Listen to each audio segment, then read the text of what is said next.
दोस्त आज का विषय बहुत ही खास है। ईरान और इजराइल का जो वॉर चल रहा, अभी आपको जानकारी होगी न्यूज़ चैनल के माध्यम से। अभी थोड़ी देर पहले ही रात के लगभग 10 बजे डोनाल्ड ट्रंप अमेरिकी राष्ट्रपति की प्रेस कॉन्फ्रेंस चल रही और उन्होंने बाकायदा सीधे अपनी वाहवाही, जैसा कि वो हर उसमें बताते हैं, उन्होंने बताई। इसके साथ ही उन्होंने कहा कि अमेरिका का F-15 जो ईगल फाइटर जेट है उसको ईरान के अंदर गिर गया था। हमने वहाँ के पायलटों को सुरक्षित निकाला, फिर से दोबारा इन्होंने बताया।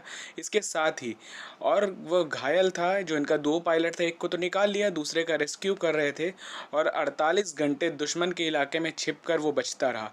इसके साथ साथ हमने एक पायलट के लिए, एक जो हमारा पायलट था उसके लिए लगभग 155 से ज़्यादा एयरक्राफ्ट, दुनिया का सबसे बड़ा ऑपरेशन के तौर पे इन्होंने बताया कि हमने उनके लिए इतनी सारी सुविधाएं की ताकि उनको सकुशल तौर पे निकाला जा सके। इसके लिए हमने फाइटर जेट्स है, बॉम्बर्स है, रिफ्यूलिंग टैंकर है, रेस्क्यू हेलीकॉप्टर, एयरक्राफ्ट, ये सारी चीज़ें लगाई उनको सुरक्षित निकालने के लिए। साथ ही बताया कि ये ऑपरेशन पहाड़ों में, यदि बात करें तो ये पायलट जो जैग्रोस की पहाड़ी थी वहाँ पे छिपे हुए थे और इसके साथ साथ खुद ही अपना इलाज कर रहे थे और CIA की जो इनकी एजेंसी है उसके द्वारा इनको निकाला गया और ये ऑपरेशन में लगभग 2500 करोड़ रुपए का लगभग खर्च हुआ। इसके साथ ही इन्होंने कहा कि हम लगातार युद्ध को ख़त्म करना चाहते हैं, ईरान के साथ हमारी बात चल रही है, लेकिन इन्होंने अभी ईरान को खुली धमकी दिया, अभी जो लाइव चल रहा था, कि हम एक दिन में चाहें तो ईरान को ख़त्म कर सकते हैं।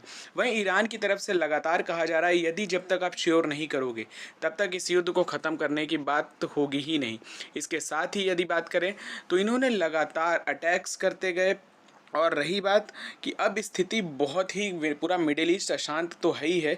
इसके साथ ही यदि आपको जानकारी हो तो आज आज ही की है कि इन्होंने जो वहाँ के रक्षा सचिव थे, आपके मेजर जनरल सैयद माजिद खादमी, कौन है ये? तो IRGC के इंटेलिजेंस चीफ थे, इनकी मौत हो गई है। जो आज अटैक हुआ था इजरायली हमले में, मौत हो गई, इजराइल ने अटैक किया था। और साथ ही अगर बात करें तो अमेरिकी राष्ट्रपति डोनाल्ड ट्रंप ने मंगलवार तक का इनको अल्टीमेटम दिया है, स्ट्रेट ऑफ हॉर्मुज आप खोल दो अन्यथा स्थिति बहुत विनाशकारी होगी।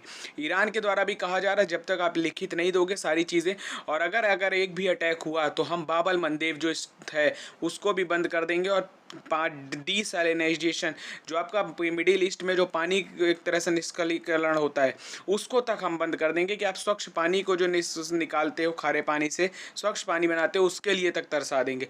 तो लगातार आप देखिए स्थिति क्या होती है अगले 48 घंटे में। ना अमेरिका की तरफ से एक तरह से कहा जा रहा 15 सूत्री जो मांग दी थी, ईरान ने उसको ठुकरा दिया, तो स्थिति बहुत विनाशकारी होती जा रही है। अब आप देखिए आगे होता क्या है अगले 48 घंटे में।